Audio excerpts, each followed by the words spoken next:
G'day, I'm Stu. I'm an adventure rider, I'm an enduro rider, and I don't mind to dabble in a bit of hard enduro as well.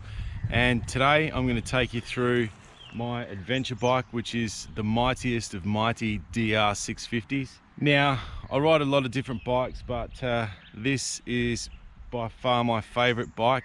It's a 2010 DR650, and I ride other disciplines like enduro and hard enduro. Well, I'm average to good, I suppose, but adventure is really what it's about for me. I can jump on this bike and do 600 kilometers without even stopping, which is pure freedom.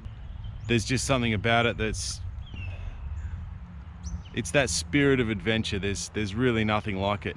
You can just go solo and be lost, and it is the best feeling. This is my 2010 DR650, and what I'm going to do is I've heavily modified this bike from standard, and I want to take you through it step by step to show you exactly what I've done. As far as really DR650s go, this is probably one of the best prepared DR650s that you're ever going to lay your eyes on. Not bragging, but you know, I've just done a lot of shit to it, so it's a really cool bike and it's set up beautifully. So we'll have a look from start to finish. So I bought the bike a few years ago, probably 3 or 4 years ago, and I bought it off this absolute legendary adventure rider called Rodney, and he was from Whyalla. I purchased the bike off him. It had done 14,700 kilometers when I bought it, and it was pretty well stock, but it did have a couple of things done to it already. So the first thing it had done to it was this Britannia Composites front end. So this is twin HID Britannia Composites carbon fiber front.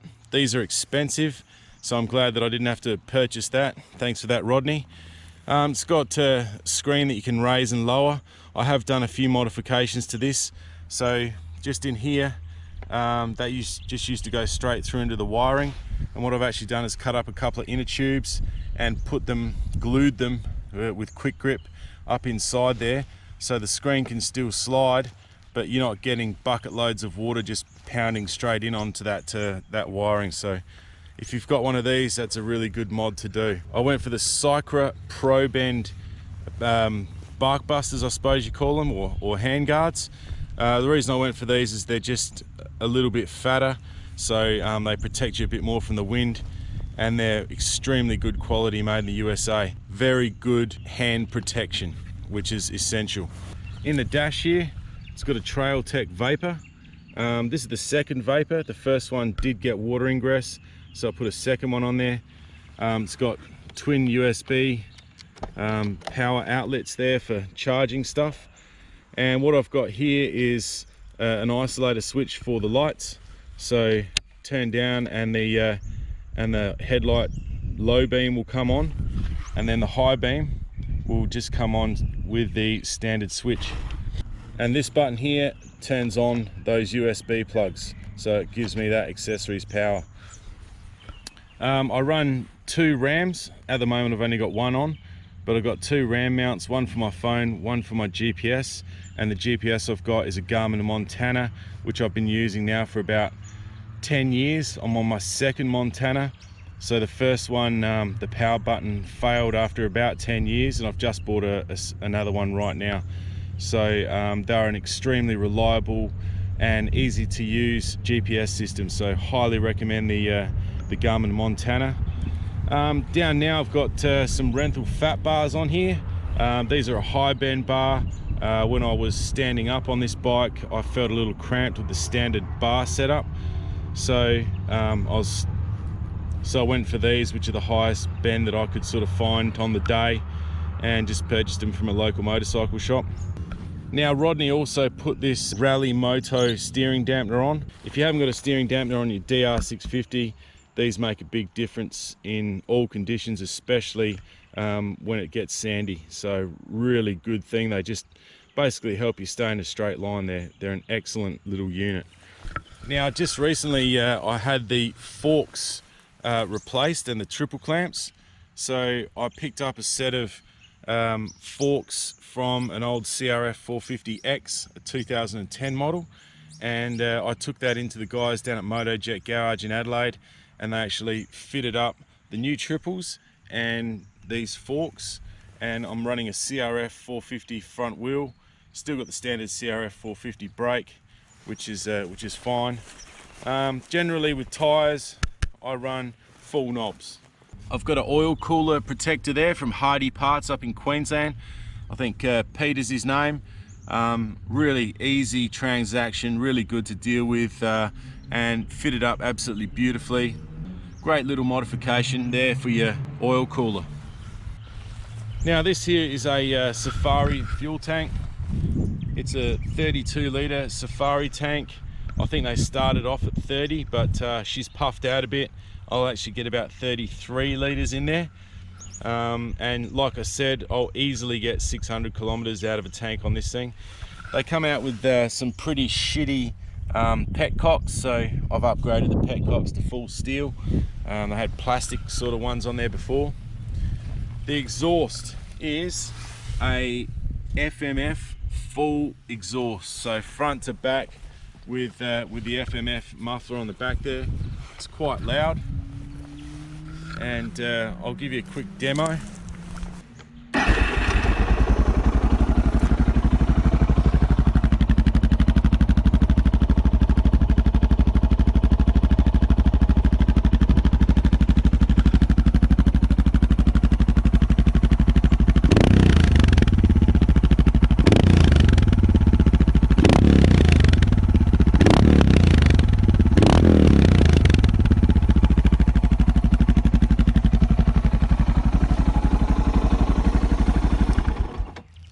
So that's the FMF pipe. Love it. I put this pipe on because I actually did the modifications to the carburetor as well. So with the carby, what I did is I stuck with the original Mikuni. Big fan of Mikuni, so I've got them on several of my other bikes, and just really love their reliability. So what I did is I purchased the Procycle system for it, which is a needle and some jets, and ended up putting all that in. You've got to do a slight mod to the slide as well by drilling a small hole, and it's been absolutely brilliant. So cannot complain at all about the performance of this bike. It's super reliable, good power for what it is. I mean, it's only a DR650. You know, you're not going to be taking on the big bikes on this thing, but if you're into long distance traveling, there's really no need to go and stuff around with flat slide carbies or anything like that at all. This Mikuni does the job brilliantly. Sprockets, I reckon I'm running a 1554, and it sits pretty nicely at 110 k's an hour, about 4.5–5 grand, roughly around that sort of area. What I've found with most air-cooled bikes and cars, I've had a lot of air-cooled Volksies as well, you don't want to labour these things too much. I find keeping them up in the revs is pretty much the way to go. Just got a set of pivot pegs on it. These are alright, which allow you to obviously pivot back and forward. Nice and sharp, good reliable peg, and they're actually a lot bigger than the standard pegs, so you get a better feel. It's also got some lowering plates. It's for the foot pegs as well. B&B Bash Plate underneath there. Great Australian company, B&B, so get behind them if you're going to be grabbing a bash plate. And also got a Scott's oiler for your chain. These things are great. You basically just pull that out, and I use auto trans fluid and just a little syringe to fill this up. I didn't have time to do it. Usually I'll do it straight away, and it gives you a constant drip of oil on your chain. You really never have to worry about it, but at the moment I just sprayed some lithium grease on there just to cruise around today. Now with that carby mod, I found that it didn't run properly, and it's because it wasn't getting enough air. So I did the AIRBOX mod as well, and it still didn't run right, and I ended up actually, I just run the AIRBOX side off completely, and she runs like a dream. So if you're ever having problems with a bike not running properly, what did it do? It it just wouldn't run at high RPM at all. So as soon as I removed that side, it came back and it was running beautifully. The air filter you see in there is a Funnelweb air filter. They apparently have a much greater surface area, so better filtering. It's been great, no issues with it at all. I've got a couple of them. Now, one of the big things with DR650s is their seat. The standard seat on a DR650 is a shocker. It looks good, you know, you sort of get on it and it feels all right for 10 or 15 minutes, and then it feels as if it's trying to separate your pelvis. It is a shocking seat. I don't know what they were thinking when they designed the seat, but it's bloody terrible. So I bought the Procycle Seat, did heaps of you know, internet searching, and found, you know, all of you adventure riders out there seem to love these over just about anything else. So I've had the seat on there now for probably 3 or 4 years, and it's just been brilliant. Cannot complain about it at all.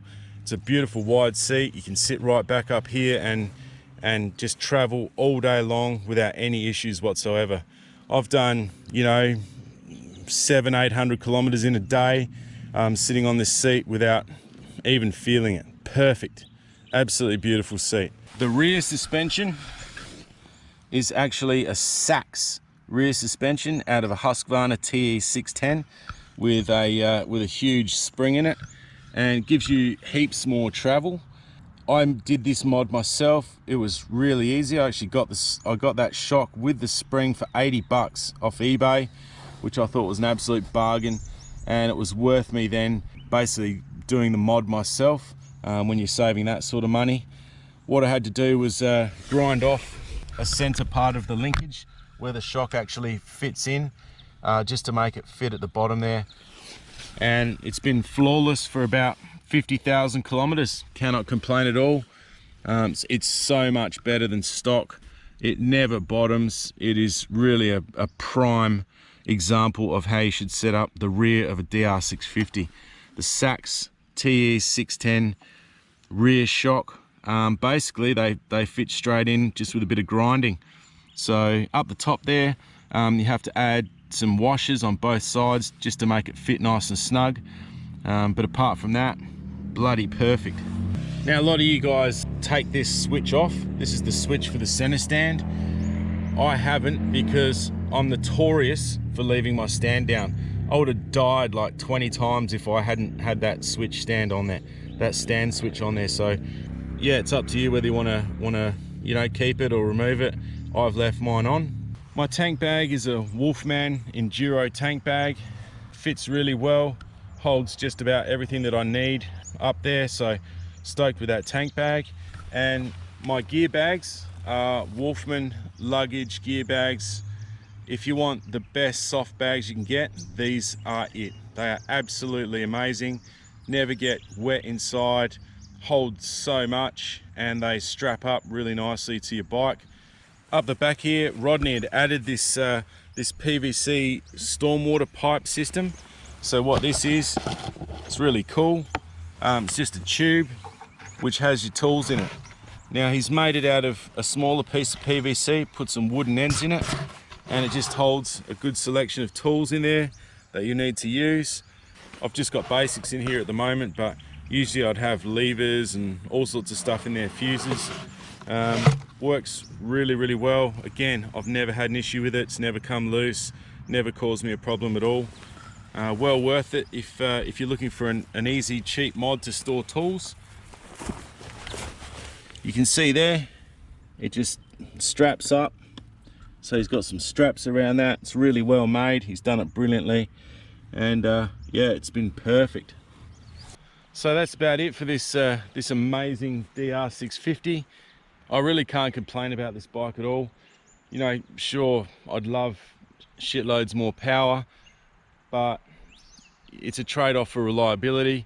You look at all the guys in the States that run those big bore kits on their super motards and stuff, and yeah, they're getting hot and, you know, having all sorts of issues, blowing up. Not interested. I want to be able to jump on a bike and just ride to Darwin or ride to the Kimberleys or anything like that without having any issues at all. No radiators on the thing, so if I dump it, guess what? You know, I'm not gonna have to worry about water. Don't need to carry any radiator fluid if I'm crossing the Simpson or something like that. I can just concentrate on basically getting myself there with my riding ability through whatever I need to. The bike itself, I really am I'm so confident in it that I would not have a problem tomorrow doing a 17,000 kilometer ride. So really something to think about if you're an adventure rider and you want to be, you know, riding across Australia or doing something like this. If I dump this bike, even with my WOLFMAN bags, I've also got another WOLFMAN bag which I carry on top.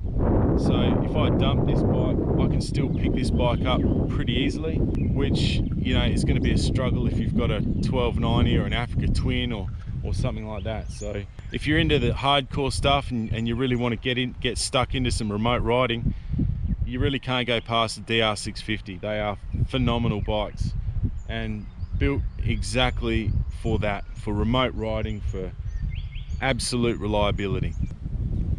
So thanks for watching. If you like this video, well, you know what to do. Hit the subscribe button, hit the like, send me some comments.